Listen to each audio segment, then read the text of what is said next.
Tanpa diduga, sejumlah besar tembaga murni dapat diekstraksi dari AC bekas. Pakistan benar-benar telah mencapai yang terbaik dalam mengubah limbah menjadi harta karun. Misalnya, AC jendela usang di depan Anda.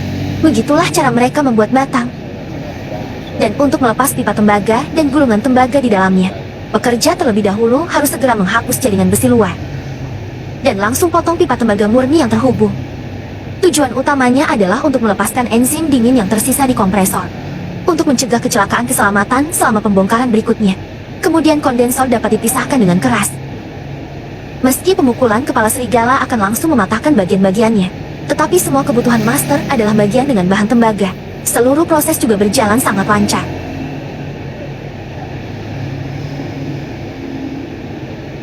Dan setelah klasifikasi sederhana dari semua komponen yang mengandung tembaga, langkah selanjutnya adalah mengekstrak pipa tembaga di dalam kondensor.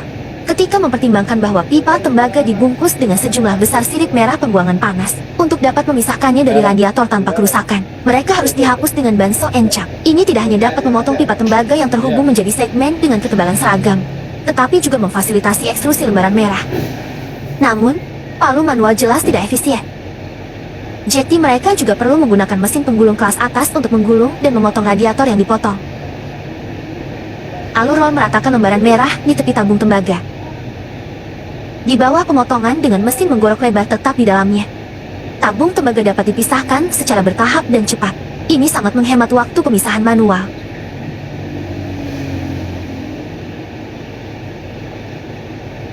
Setelah master hanya merawat beberapa pipa tembaga yang macet, kemudian pembongkaran radiator internal selesai.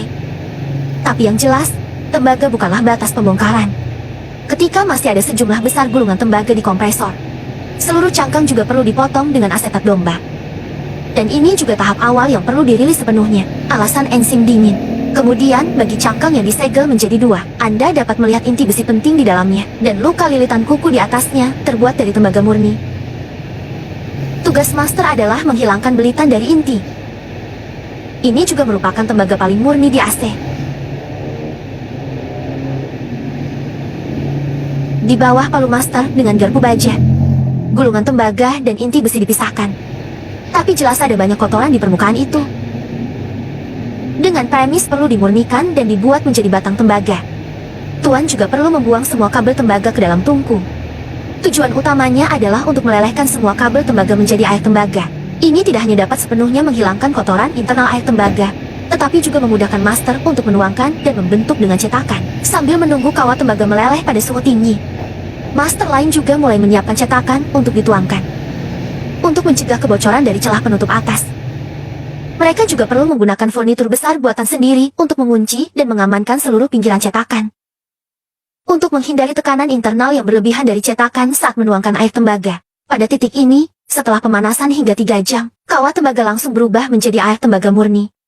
Kemudian gunakan air tembaga pul panci kering untuk saat kemasan, sehingga lebih mudah untuk menuangkannya kembali ke dalam cetakan. Dan setelah air tembaga benar-benar menyiram dengan wajah ujung, batang tembaga yang dibentuk dapat dibentuk. Kemudian dibuang ke kolam pendingin untuk perawatan pendinginan. Dan itu melengkapi semua langkah pembuatan batang tembaga.